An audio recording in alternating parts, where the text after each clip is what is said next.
कर्पूरगौरं करुणावतारं संसारसारं भुजगेन्द्रहारं सदा वसन्तं हृदयारविंदे भवं भवानी सहितं नमामि। नमस्कार, मैं हूं ज्योतिषाचार्य डॉक्टर अरविंद त्रिपाठी।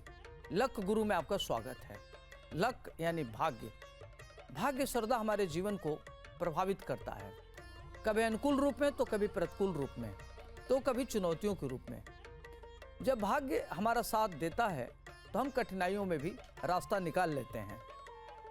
आखिर कैसे खुलेगा सौभाग्य का द्वार, कैसे जीवन सुख समृद्धि और खुशी के नित नए फूल खिलें, इस विशेष कार्यक्रम में ज्योतिष और वास्तु शास्त्र के दृष्टिकोण से मैं आपको बताऊंगा।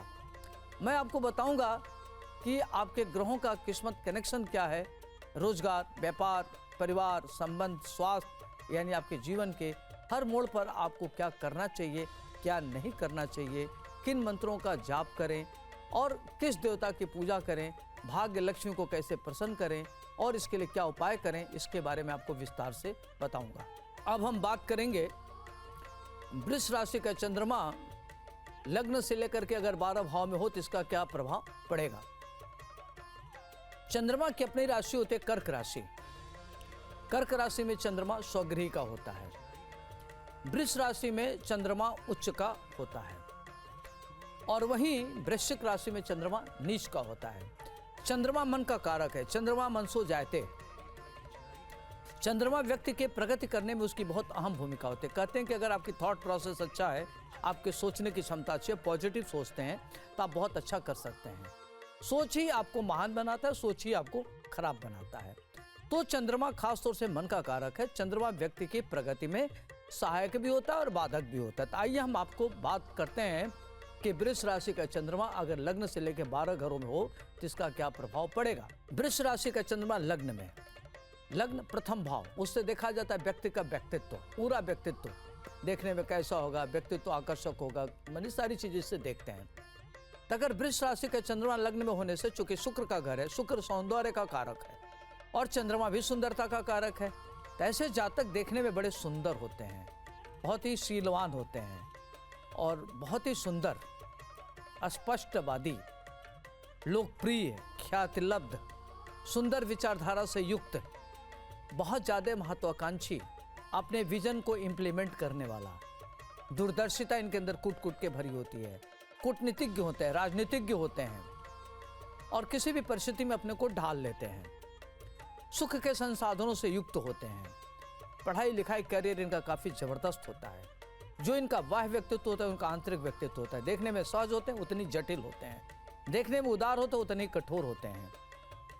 टीट फॉर टैट, जिस तरीके से जो व्यवहार करेगा उसके साथ उसी तरह का व्यवहार करने वाले होते हैं।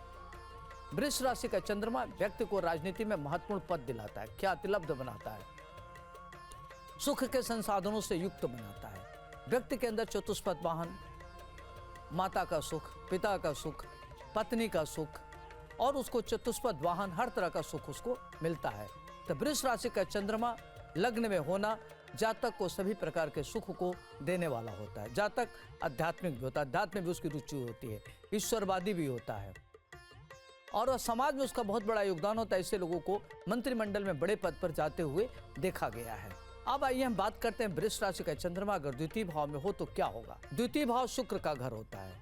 शुक्र द्वितीय भाव एक तरीके से देखा जाए तो उससे देखते हैं कुटुंब, नेत्र, वाणी, एक्स्ट्रा करिकुलर। शुक्र अगर द्वितीय भाव में बैठ जाए, वृष राशि हो, तो ऐसे लोग बहुआयामी व्यक्तित्व के व्यक्ति होते हैं, एक्स्ट्रा ऑर्डिनरी होते हैं, उनके अंदर एक्स्ट्रा करिकुलर होता है। इस तरह के लोग साहित्य सृजन करने में दक्ष होते हैं, बड़ी बड़ी पुस्तकें लिखते हैं, बड़ी बड़ी किताबें लिखते हैं, ग्रंथ लिखते हैं और थॉट प्रोसेस इनका बहुत अच्छा होता है। बड़े महत्वाकांक्षी होते हैं, बड़े मृदुभाषी होते हैं, लक्ष्यदार बात कहने इनको आता है। इनकी नेत्र बड़ा सुंदर होता है, देखने में काफ़ी आकर्षक, प्रभावशाली होते हैं। इनकी बातों में सहज टपकता है, माया नगरी से धन अर्जित करते हैं, फिल्म बनाते हैं, कहानी लिखते हैं, हीरो होते, अभिनेता होते हैं, खेल के क्षेत्र से बड़ा अच्छा करते हैं, उनका राष्ट्रीय अंतर्राष्ट्रीय लेवल पर नाम होता है। तो देखा जाए तो इस तरह के लोग काफ़ी महान उन्नत करने वाले होते हैं। अब आइए हम बात करते हैं वृष राशि का चंद्रमा अगर तीसरे भाव में होगा तो क्या होगा। वृष शुक्र का घर हो गया। तीसरा भाव पराक्रम का घर हो गया, सहज भाव, परिवार, भाई। तो इस तरह के लोगों को देखा गया कि शुक्र के नाते और चंद्रमा के होने के नाते लोग परम आलसी होते हैं, ग्रेट आलसी होते हैं, आलसियों में श्रेष्ठ होते हैं। कोई चीज़ कैसे टाला जाए इनको बड़ा बखूबी आता है। हर प्रकार के सुख संसाधनों से परिपूर्ण होते हैं। इनका जन्म ही किसी बड़े घर में हो जाता है। इनको कार्य करने से परहेज होता है, मेहनत करने से परहेज करते हैं। ये नहीं चाहते कि मेहनत करें, चाहते हैं कि सब कुछ इनको मिले, लेकिन ये मेहनत नहीं करना चाहते। चंद्रमा द्वितीय भाव में होने के नाते व्यक्ति का अपने भाई का सुख मिलता है, बहन का सुख मिलता है, माता का सुख मिलता है, श्रेष्ठ घर में पैदा होते हैं, अति भाग्यशाली होते हैं और धन धान से परिपूर्ण होते हैं, नौकर का सुख मिलता है। पढ़ाई लिखाई में इनका मन नहीं लगता, लेकिन भाग्य से उच्च शिक्षा ग्रहण करने में सफल होते हैं। इस तरह के लोगों को चिकित्सक होते हुए देखा गया है, साहित्यकार होते देखा गया है, खिलाड़ी होते हुए देखा गया है और चिकित्सक होते हुए देखा गया है। और ये लोग बड़े लेवल का कार्य करते हैं, लेकिन आलसी बड़े होते हैं ये। अब आइए हम बात करते हैं चतुर्थ भाव में अगर वृष राशि का चंद्रमा हो तो क्या होगा।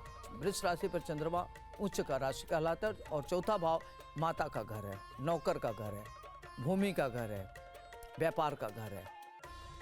तो अगर चंद्रमा उच्च का है, वृष राशि का वहाँ है, तो ऐसे लोग परम मातृ भक्त होते हैं। माता का सुख मिलता है, माता के बड़े प्रिय होते हैं, माता के कमजोरी होते हैं, मातृ सुख इनको जबरदस्त मिलता है। प्रॉपर्टी माता के द्वारा मिलता है, ननिहाल से इनको प्रॉपर्टी मिलता है। नाना के प्रिय, मामा के प्रिय, नौकर चाकर से युक्त होते हैं, वाहन सुख मिलता है। जीवन इनका काफ़ी, चंद्रमा अगर उच्च का चतुर्थ भाव में हो तो व्यक्ति को संपूर्ण प्रकार का सुख समृद्धि, ऐश्वर्य, भोग विलास, समस्त प्रकार के सुख को देने वाला होता है। उसकी पत्नी भी बहुत सुंदर हो तो उसका प्रेम जीवन भी बहुत अच्छा होता है। तो देखा जाए तो चतुर्थ भाव में चंद्रमा उच्च का होना व्यक्ति को चतुर्दिक विकास, एक्स्ट्रा ऑर्डिनरी बनाना, एक्स्ट्रा करिकुलर का होना और व्यक्ति को राजनीति में बड़ा पद प्राप्त करना, सुखमय जीवन व्यतीत होता है। अगर इनसे कोई राय ले तो बहुत अच्छे मंत्रणा देने वाले होते हैं, पॉजिटिव मंत्रणा देते, किसी को धोखा नहीं देते, किसी को चीट नहीं कर सकते, भले लोग इनको चीट कर दें, और ये किसी की परवाह नहीं करते, अपने जीवन में बड़ा मस्त और बिंदास जीवन जीते हैं ये। अब आइए हम बात करते हैं वृष राशि का चंद्रमा अगर पंचम भाव में हो तो। पंचम भाव विद्या का घर है, बुद्धि का घर है, संतान का घर है, एक्स्ट्रा ऑर्डिनरी लोग होते हैं। अगर चंद्रमा वृष राशि का हो, उच्च राशि का पंचम में, तो इस तरह के लोग एक्स्ट्रा ऑर्डिनरी विचारधारक होते हैं, प्रतिभा संपन्न होते हैं और काफ़ी बुद्धिमान होते हैं। इनको ज्ञान होता है किसी चीज़ का और किसी भी चीज़ को तार्किक ढंग से उसके तह तक पहुंच जाते हैं। मंत्रणा बहुत अच्छे देते हैं, उच्च शिक्षा ग्रहण करने वाले होते हैं। इस तरह के लोग चिकित्सीय विद्या में आगे जाते हैं, बायोटेक्नोलॉजी में आगे जाते हैं और माइक्रो लेवल पर खोज करते हैं, साइंटिस्ट भी होते हुए देखे गए हैं। इनकी शिक्षा बहुत अच्छी होती है और ये किसी की दबाव में नहीं आते, किसी की बात नहीं सुनते, जो इनका मन करता वही करते हैं और ये बड़े स्वतंत्र विचारधारा के होते हैं।